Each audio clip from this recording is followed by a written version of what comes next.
This is the fourth time Mom and Dad rented a motorhome in New Zealand. The first time when I was only 1 year old.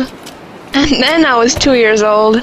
And then again we rented when I was just 4. I'm staying in a motorhome for 2 weeks. As I entered the coach, it did look familiar, recalling from when I was a little kid. For they all looked about the same.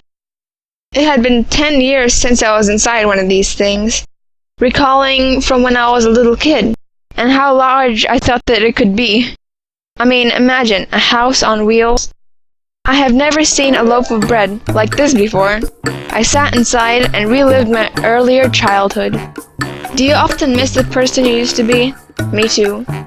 Often kids are treated like a child and expected to act like adults. Here in the motorhome, no one can see me singing out of tune, so I get into it like Celine Dion. I don't have a piano at home, and I miss playing it, so fake it to make it if you still want to play in a motorhome. I'm full of beans here. That's what Dad says when I get all jumping around. It was really fun to finally find out what New Zealand looks like from a motorhome.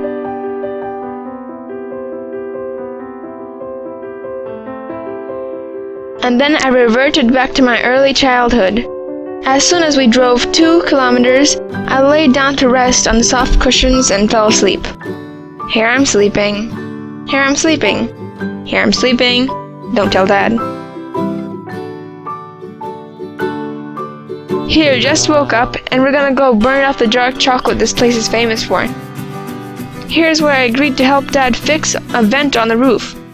We had no ladder to get up, but Dad put me over the window shield and I crawled up on the roof. He would have never done that when I was 4, but at 14, since he had no son, I had to do the boy's job. I got up there and did the inspection for him, and then I wanted to stay up there for a while, as this was my first time up on the roof of a motorhome. But then getting down seemed a lot more difficult than going up.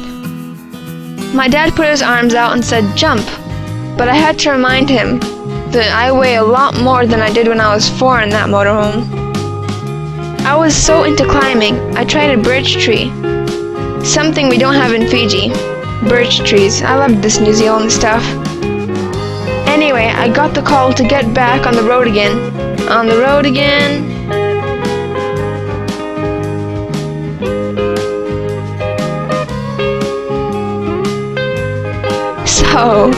So here we are reenacting what happened earlier on the trip, when my dad was flying around corners on the back road with bumps and lumps and hills and spills.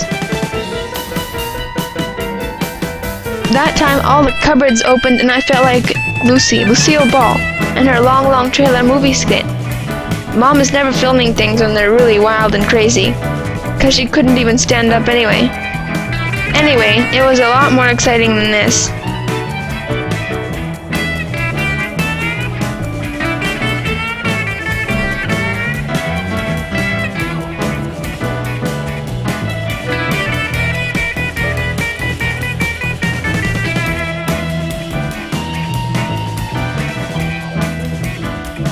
Oops, those water bottles were full when they fell.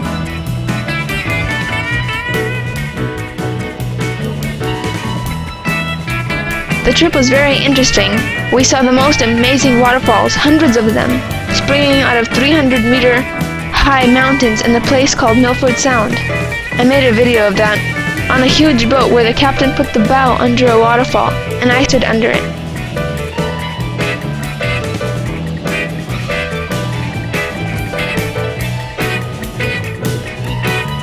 The bread, we had 4 loaves of it, and we used to feed the ducks, seagulls, at parks, anywhere we went.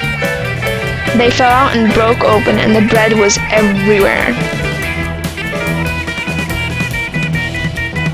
When we finally stopped, Dad looked back and said, "What a mess! What did you guys do back here?" He always plays the innocent role. We're in the cage where lions are outside. That's different. One was on the roof of our cage, and even thought it felt safe inside. What if he peed on us? Okay, we're almost there now. Parked. Phew!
Whee! I'm back for good. No one's getting rid of me. It's my view. You have to pay $1 before you see it. Okay, just kidding. That fabulous.